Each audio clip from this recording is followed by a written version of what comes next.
The Korg Electribe 2 came out quite a while ago at this point, and in some respects can be seen as a bit more old school, maybe a little outdated, and like it paved the way for better gear. But I would maintain that this thing is not only super underrated, it's also still unique, and because that's still relevant in the year of our Lord 2021. So today I not only want to talk about that, but I want to go hands-on on the device to show you what makes this thing unique. And I should mention, I'm working with the synth version in this case. This is my unit, which I got secondhand, and the reason I sprung for the synth version is that it hones in on the thing that I think makes the Electribe the most unique out of its peers.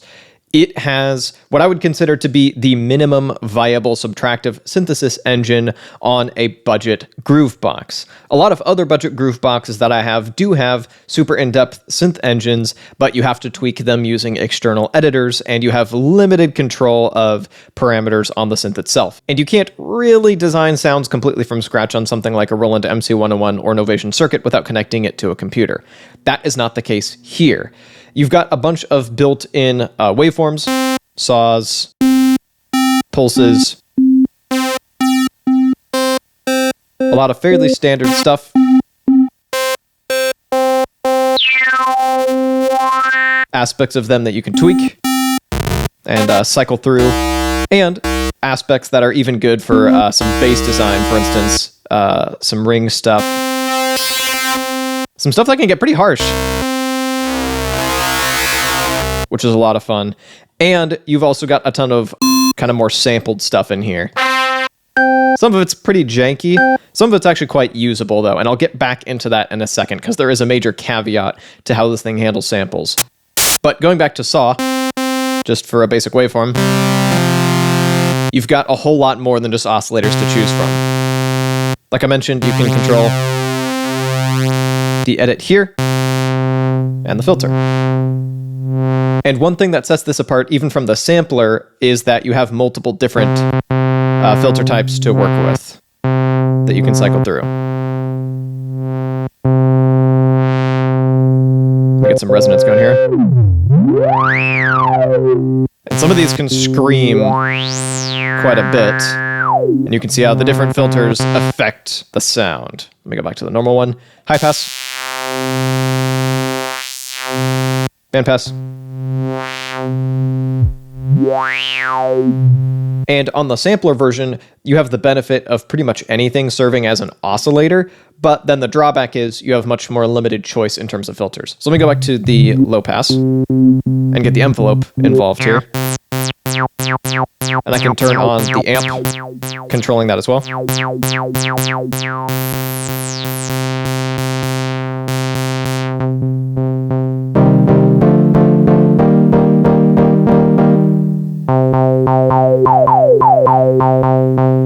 And beyond that, we've got modulation options, which we'll get into in a second, and effects, with one effect per track.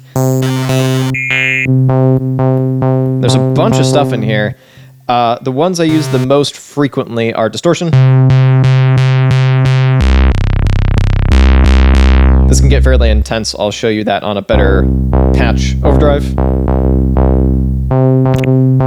And then I often find myself using the phasers in here, which are quite nice. And I've changed a few other parameters so you can hear the effects of the phaser better. I've also got a chord mode.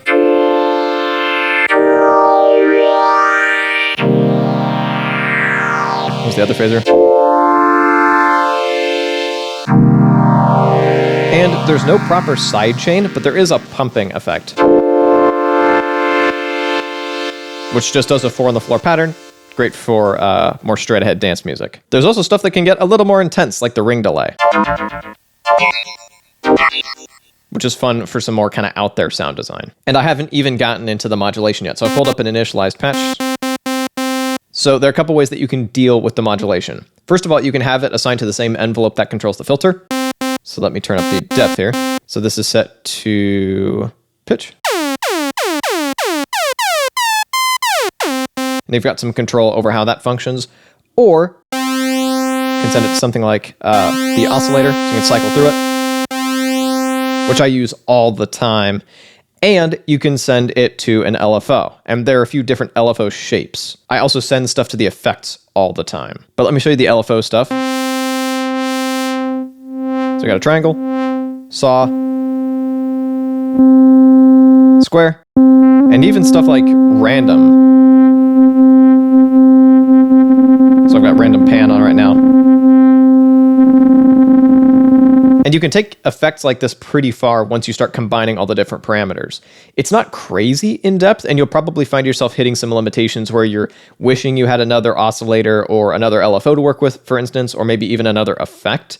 But I should mention that you also have send effects. So let me go back to this other patch.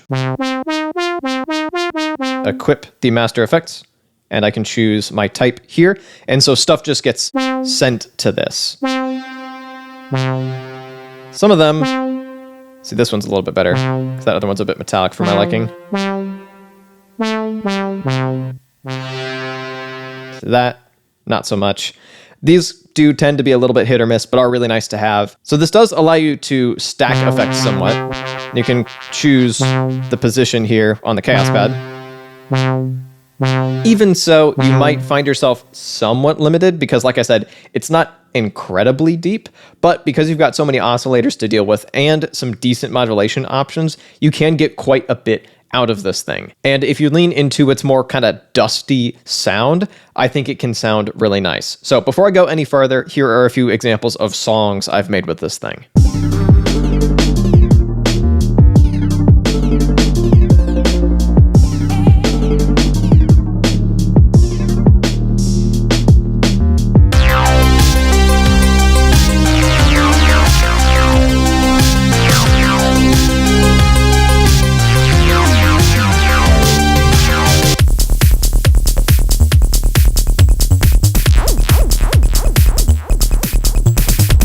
So the hands-on synth engine is the main thing that I think makes this stand out among budget groove boxes. Of course, once you start getting higher in price, you've got stuff with more hands-on sound design like the Deluge, but among stuff that's not crazy expensive, this still stands out for that reason. But there's some other stuff as well that I want to quickly get into.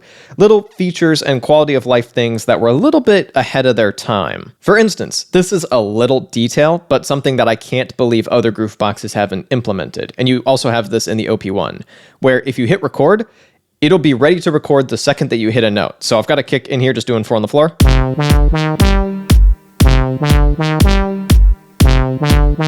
It'll just start recording whenever you hit a note.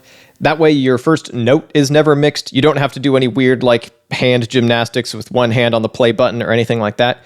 It's a small detail, but it does show a bit of thinking ahead in terms of usability. There's also the Chaos Pad, which I already mentioned.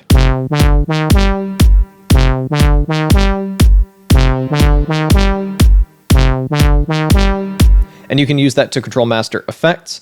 And if you were to put something like a filter as your master effect and then send everything to it, you can use it as more of a DJing type effect, like this.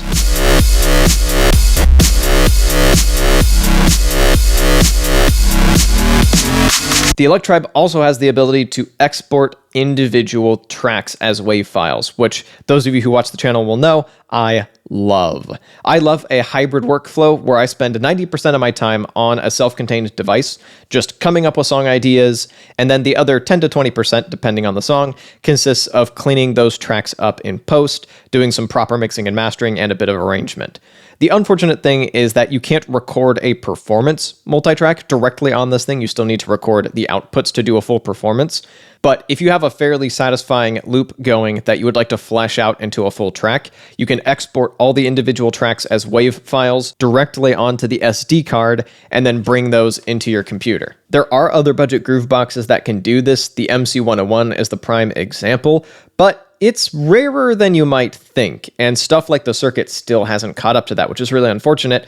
And once again, this is an example of this thing being fairly forward-thinking for something that still feels a little bit more old school. This next feature isn't unique to the Electribe. There's some other stuff that does it, and in my opinion, does it a little more cleanly. The Circuit Tracks being a budget option that does this really well. But the Electribe can sequence synths and then bring that audio back into itself to get processed.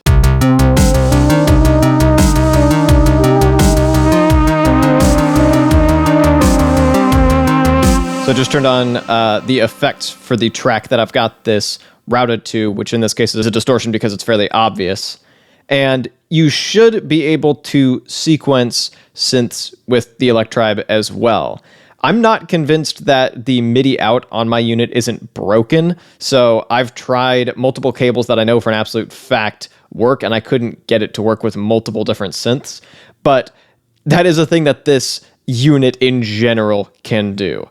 But I was able to get all the audio routing to work quite cleanly, and you can send audio to both an individual track insert effect and to the master effects. So you could have something like reverb or delay on your external synth as well, in addition to the insert effect, which is pretty cool. Once again, I think this setup walked so that the circuit tracks could run, but a lot of people swear by the Electribe as a MIDI sequencer, and I did want to mention it. I've praised the thing quite a bit so far, but there are a few major limitations that you need to be aware of. Once again, it is a little bit older in the landscape of modern groove boxes. For one thing, your patterns can only be 4 bars long maximum. That's all you get. I've been able to work within that, but it definitely is limiting. There's also no ability to record in unquantized. Everything will get locked to the grid when you record, whether you like it or not. There is a semi-workaround, though. This has what are called grooves in it, which essentially will lock your stuff to kind of a different kind of grid. For instance, there's laid back, which shifts stuff to be a little bit late, and there's rush beat, which shifts stuff to be a little bit early, and a bunch of other stuff in here that I haven't even spent that much time with.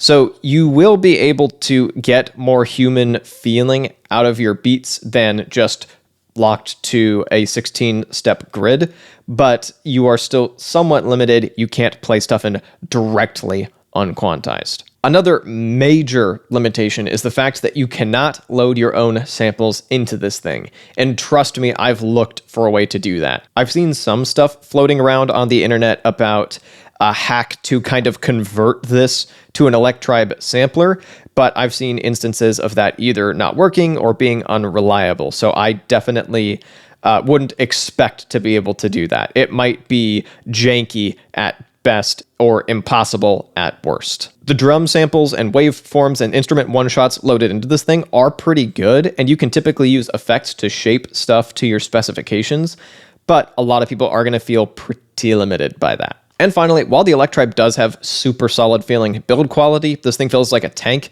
One part of the build quality that they skimped out on is the outputs, which are pretty noisy. And this might be extra pronounced on my unit, because I think my unit's just a bit noisier for whatever reason, but I did some looking into this, and it seems like that's not an uncommon problem. So be aware of that going in. You probably don't hear it that much in this video because I do have a noise gate active, but you might have heard it in the tails of some sounds as it slowly clamps down on them. If you are new to the Korg Electribe and would like a super in-depth, super beginner-friendly tutorial, you can click or tap up over here. And if you'd like to see how I make a bunch of specific styles of music with this thing, you can click or tap down over here.